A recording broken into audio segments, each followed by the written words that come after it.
Allez, votre invité pour parler des marchés, c'est Patrick Artus, le chef économiste de Natixis. Bonjour. Bonjour David. Bon, on vient de signer comme un semestre boursier assez étincelant, assez flamboyant. Meilleur semestre boursier pour le CAC 40, pour Wall Street depuis 10 ans. Comme quoi, malgré toutes les incertitudes économiques, le ralentissement de la croissance mondiale, le Brexit qui n'en finit plus, la guerre commerciale et ces épisodes, ça n'empêche pas les marchés actions de monter. Qui l'eût cru qu'on serait là aujourd'hui quasiment à 5600 points sur le CAC 40? Vous d'ailleurs, vous, ce qui est, Je me rappelle qu'il y a quelques mois, nous avions eu cette conversation et on avait dit qu'il fallait être acheteur d'actions et que la tendance la plus probable était bien une hausse des marchés d'actions. Parce qu'elle dit, je vous coupe, pardon, mais ouais. 17% de hausse sur le CAC 40, alors qu'encore une fois, les signes d'essoufflement, encore une fois, de la croissance mondiale se multiplient. On a des tensions géopolitiques qui sont omniprésentes. On se dit, enfin pour le commun des mortels, il se dit, mais ils sont fous ces marchés, il n'y a pas une déconnexion entre la réalité de l'économie réelle et les marchés? Non, mais les marchés vont monter encore. Alors, sauf évidemment s'il y a un conflit géopolitique majeur, enfin s'il y a un conflit armé avec l'Iran, si la guerre commerciale dégénère entre les États-Unis et la Chine ou l'Europe maintenant, puisqu'on voit que Trump recommence à s'intéresser à l'Europe. Qu'est-ce qui se passe en fait? Beaucoup d'investisseurs commencent à se convaincre qu'il n'y aura pas de récession. Alors je reprends la démonstration. Une récession, c'est quelque chose qui se produit quand un groupe d'agents économiques devient insolvable. Et comme il est insolvable, il ne peut plus rembourser ses dettes, il est obligé de couper ses dépenses. Ouais. Ça a été les entreprises en 2000, ça a été les ménages américains 2008. À partir de 2007, ça a été les États périphériques de la zone euro en 2010-2011. Et aujourd'hui, tout le monde est solvable. Même ceux qui sont très endettés. Tout le monde est super endetté. Parce que les taux sont à zéro. Voilà. Donc, comme tout le monde est solvable, on ne peut pas avoir de récession. Alors, sauf à nouveau par une cause extérieure. Je veux dire, s'il y a une guerre avec l'Iran, il y aura une récession. Si le pétrole va à $150 le baril, il y aura une récession. Mais sans cause extérieure, on a perdu ce qui déclenchait les récessions, c'est-à-dire l'insolvabilité d'un agent économique important.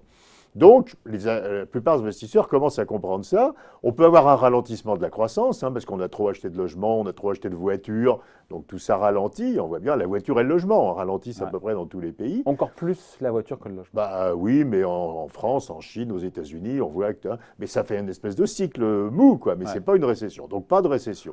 Deux, à la différence du passé, les profits des entreprises continuent à augmenter alors même qu'on est au plein emploi.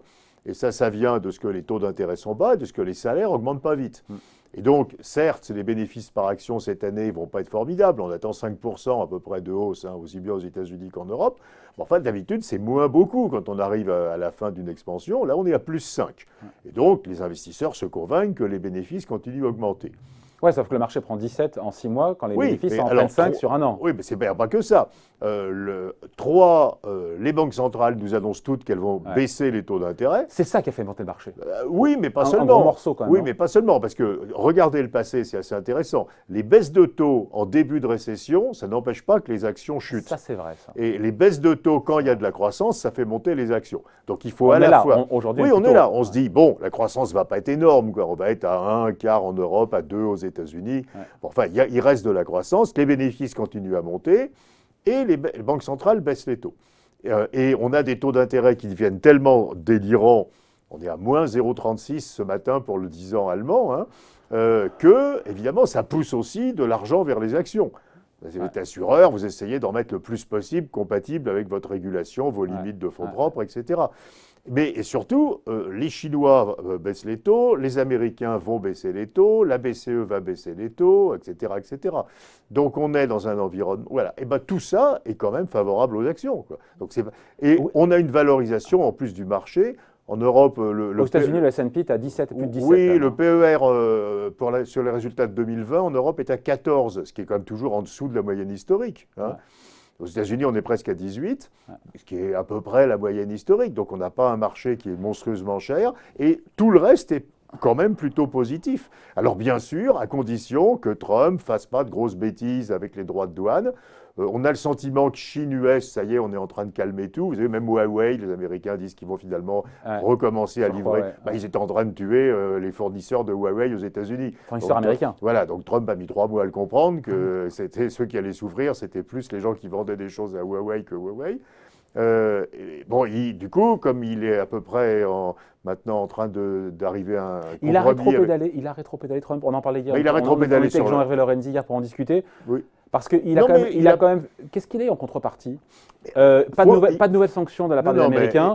Il recule sur Huawei. Non, mais il faut comprendre que Trump, c'est un mercantiliste. Donc, ce qui est très drôle, c'est qu'en fait, on avait l'habitude jusqu'à il y a 5 ans que les mercantilistes, c'était les Chinois. Donc les Chinois... Ou les Allemands. Ou les Allemands. Vendaient leurs produits à la terre entière en profitant d'une monnaie sous-évaluée. Et les Chinois sont plus mercantilistes, et les Allemands non plus. C'est des pays où on commence à s'intéresser à la demande intérieure comme moteur. Et les Américains, avec Trump, deviennent mercantilistes. Donc ce que veut Trump, c'est que le monde achète davantage de produits américains. C'est du mercantilisme pur. C'est Colbert, quoi. Et donc, qu'est-ce qu'il fait? Il agite la menace des droits de douane. C'est pas une guerre commerciale. C'est pour obtenir qu'on achète davantage de produits américains. Et donc Xi lui a dit, on va acheter davantage de produits agricoles, davantage d'énergie. Et donc du coup, sur la Chine, c'est fini. Et maintenant, il va demander... sur la Chine, c'est pas fini. Apparemment, il a dit que ça recommence, les négociations reprennent. Oui, les problèmes restent les mêmes. D'ailleurs, de voir les marchés applaudir, encore une fois, cette trêve commerciale, alors que dans le fond, rien n'est résolu, on se dit quand même... David, mais on voit bien où il veut en venir. Les Chinois vendent un peu plus de 400 milliards de dollars de produits par an aux Américains, les Chinois 100 ou 120 milliards de dollars. Il veut juste que les Chinois achètent davantage de produits américains. Les Chinois vont faire l'effort d'acheter du gaz liquéfié américain et ça ira.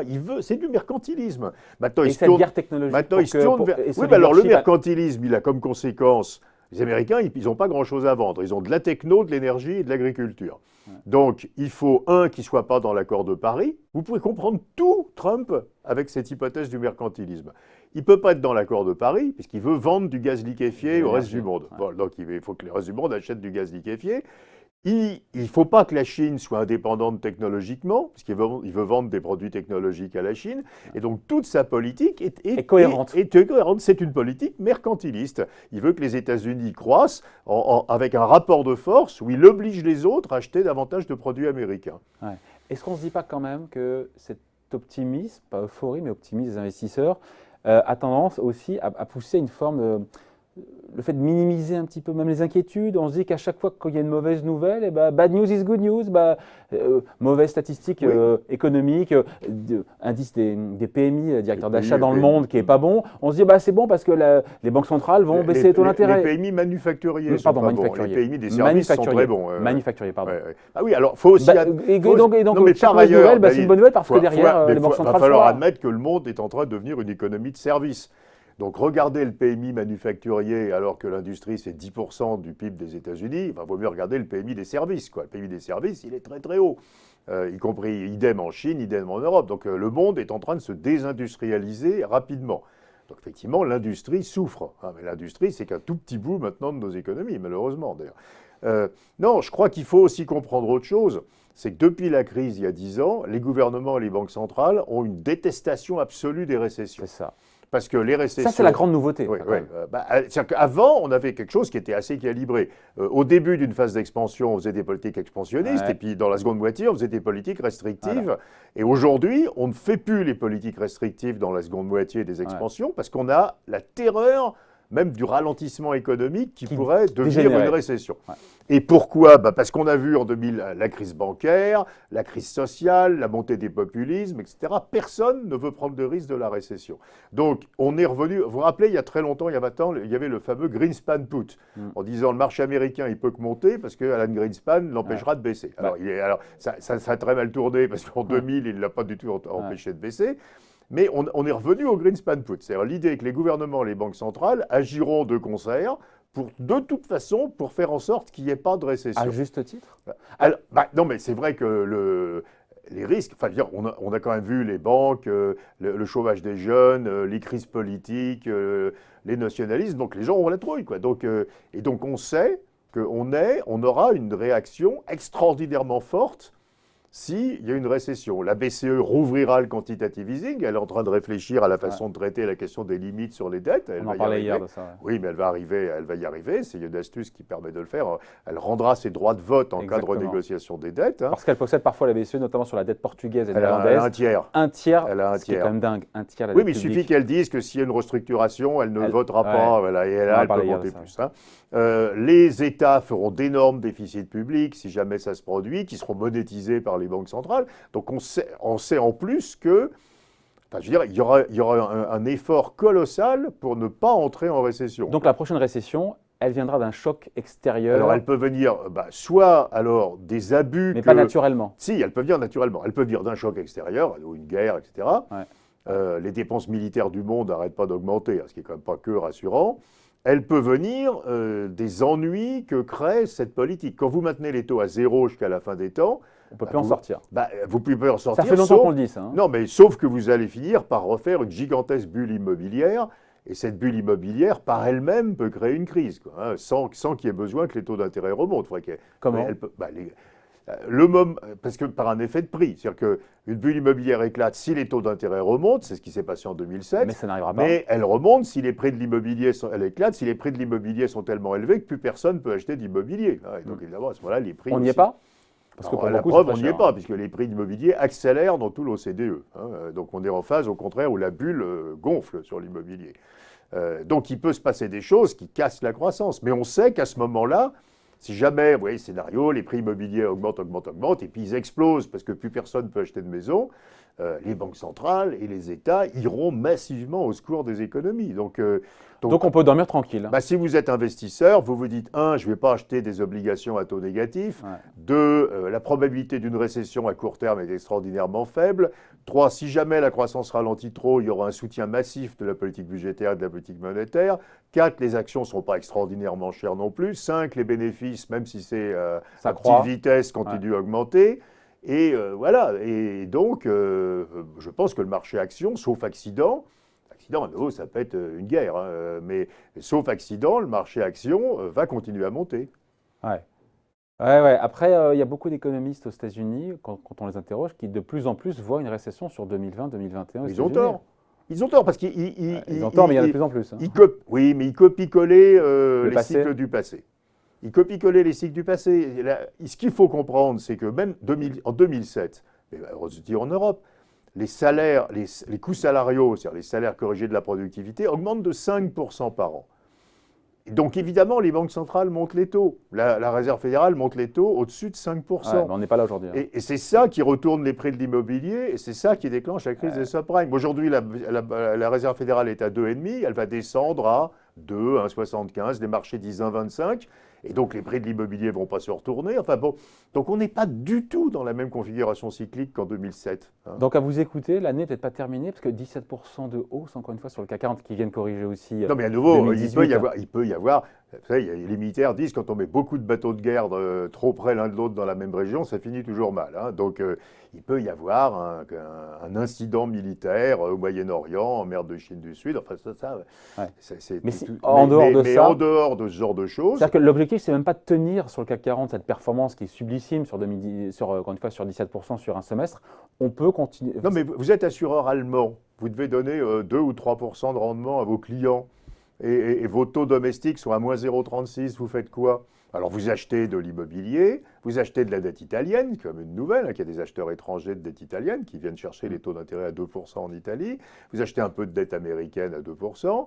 Vous achetez du private equity, mais à la fin, dans les actifs liquides, vous achetez des actions, quoi. Donc, c'est assez naturel que les gens achètent des actions. Et à nouveau, en Europe, si le marché est extraordinairement cher, on dirait casse-cou, mais le marché n'est pas du tout extraordinairement cher. C'est pas largement pricé, encore une fois, on parlait des banques centrales, ce qu'elles vont faire, la hausse qu'on a depuis quelques jours, non, quelques parce semaines, que c'est pas déjà bien dans les cours. Après, si vous voulez, je vais dire des choses un peu bizarres, mais non, prenez le marché action européen. La prime de risque est à 6%. La prime de risque moyenne est à 3%. Donc la prime de risque est 3% au-dessus de la prime de risque historique moyenne. Ouais. Donc normalement, il y a encore un potentiel de baisse de 3 de la prime de risque, de 3% de la prime de risque.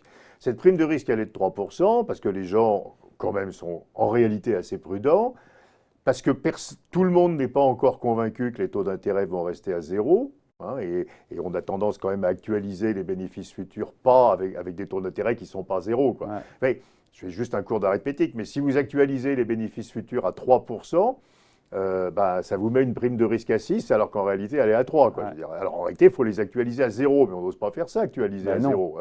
Il faut actualiser à 0. Simplement, on ne l'a pas encore Donc fait. tout est dans la main des banques centrales. Tout se Le tient problème, c'est que c'est pas dangereux, ça, on ça a veut dire une que- espèce de... On commence de plus en plus à avoir un commitment, un engagement des banques centrales. On se rapproche de la fameuse théorie monétaire moderne, quoi. C'est-à-dire on a une espèce d'engagement des banques centrales, on le voit bien, à ne pas laisser remonter les taux d'intérêt. Et elles en ont vraiment le pouvoir, sauf si Ah un bah jour oui. il y a- Une banque sauf en centrale... cas de défiance, vraiment. Non, mais une banque centrale, si elle n'a pas d'inhibition, elle peut acheter la totalité de la dette publique. Si vous achetez la totalité de la dette publique, les taux d'intérêt, vous en faites ce que vous voulez jusqu'à la fin des temps, quoi. Donc, Mais la Banque du Japon a un ça bilan finit comment, qui fait ça une année de PIB. Et ça finit comment, ça? Ah ben, on ne sait pas. Alors, le labo, c'est le Japon. Ouais, Parce le que labo, c'est le Japon, ça c'est vrai. Les Ça fait longtemps. Japonais font Ils ça ont 15 ans d'avance Les, sur les nous, taux sont à 0 depuis 20 ans, depuis Ouais. la crise bancaire de 97-98. La dette publique, c'est 235% du Voilà. PIB. Le bilan de la Banque du Japon, c'est une année de PIB. Ouais. La BCE, c'est un petit 30%, donc c'est Ouais. des petits bras. Hein.